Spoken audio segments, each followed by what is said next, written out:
జరుగుతుందో, ఏ నిమిషానికి ఏమి జరుగుతుందో అని ఊరికే అనలేదు పెద్దోళ్ళు.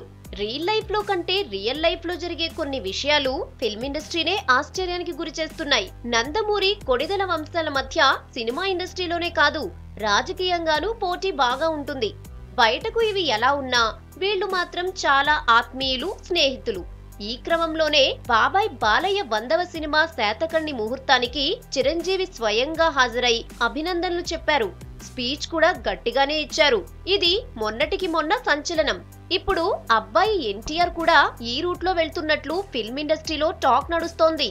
చెర్రీ అల్లుతో ఎన్టీఆర్ కి మంచి ఫ్రెండ్షిప్ ఉంది. ఈ క్రమంలోనే సైమా అవార్డ్ ఫంక్షన్ లో ఉత్తమ నటుడు అవార్డ్ ను చిరంజీవి చేతుల మీదుగా అందుకున్నాడు ఎన్టీఆర్. ఎన్టీఆర్ యాక్టింగ్ ను పొగడ్తలతో ముంచెత్తాడు చిరు. అయితే NTR Janata garage audio function ను గ్రాండ్ గా సెలబ్రేట్ చేయాలని యూనిట్ డిసైడ్ అయింది. ఇప్పటికే సౌత్ ఇండియాలోని అన్ని వుడ్స్ లోని టాప్ యాక్టర్స్ ఇందులో నటిస్తున్నారు.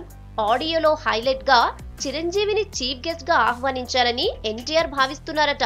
ఫిల్మ్ ఇండస్ట్రీ అంతా ఒక్కటే, సీనియర్స్ ను మరింత గౌరవించుకునే విధంగా కూడా ఉంటుందనే ఉద్దేశంతో ఈ ఆలోచన చేస్తున్నారట.